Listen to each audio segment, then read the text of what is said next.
Modibo Keïta est une figure emblématique de l'histoire de l'Afrique et en particulier du Mali. Né le 4 juin 1915 à Bamako, il est connu pour son rôle crucial dans la lutte pour l'indépendance du Mali et son engagement en faveur du panafricanisme. Enfance et éducation. Modibo Keïta grandit dans une famille modeste à Bamako. Très jeune, il se distingue par son sérieux à l'école et son intérêt pour les questions politiques. Il poursuit des études à l'école normale William Ponty, l'une des institutions les plus prestigieuses pour la formation des jeunes Africains sous la colonisation française. Là, il est formé comme instituteur, mais ses aspirations politiques se développent en parallèle. Engagement politique et panafricanisme. Durant la Seconde Guerre mondiale, Keïta rejoint les rangs des jeunes intellectuels africains qui rêvent de libération et d'émancipation face à la domination coloniale. Il devient rapidement membre du mouvement des jeunes de la SFIO, section française de l'Internationale ouvrière, où il milite pour les droits des colonisés et prône l'égalité entre Africains et Européens. En 1946, Keïta est cofondateur du Rassemblement démocratique africain, RDA, un parti politique qui regroupe plusieurs mouvements nationalistes à travers l'Afrique francophone. C'est dans ce cadre qu'il se rapproche de figures comme Félix Houphouët-Boigny et Léopold Sédar Senghor. À travers le RDA, Modibo Keïta défend la décolonisation et l'unité africaine, tout en prônant une rupture pacifique avec la France. La Fédération du Mali et l'indépendance. Au début des années 1950, Modibo Keïta se fait connaître comme un fervent défenseur de l'unité africaine. Il est élu maire de Bamako en 1956, puis devient député de l'Assemblée nationale française, ce qui lui permet de mieux comprendre le fonctionnement de la politique coloniale.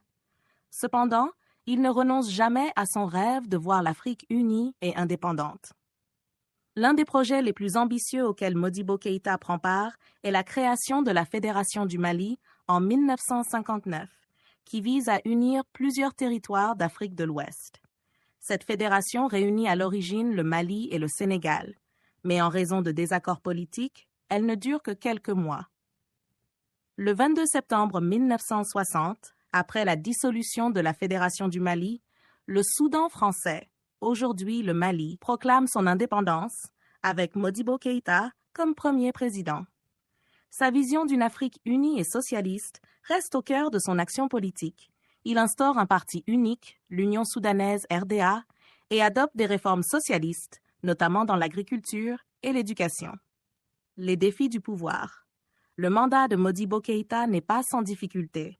Sur le plan intérieur, son programme de nationalisation des terres et des industries suscite des résistances, tandis que sur le plan international, ses relations avec la France se détériorent.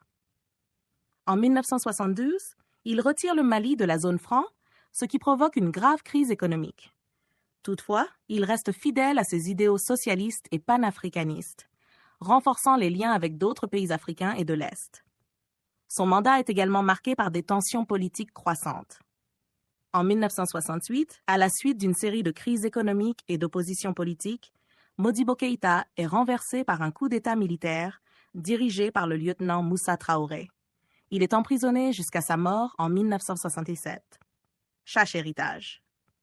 Aujourd'hui, Modibo Keïta est reconnu comme un pionnier de l'indépendance africaine et un visionnaire qui a tenté de construire un État africain fort, indépendant et socialiste. Son engagement en faveur de l'unité africaine et du panafricanisme a laissé une empreinte indélébile, non seulement au Mali, mais dans toute l'Afrique. Bien que son mandat ait été court et marqué par des défis, son rêve d'une Afrique unie continue d'inspirer les générations actuelles. Le Mali lui rend hommage à travers des monuments, des rues et l'aéroport international de Bamako qui porte son nom.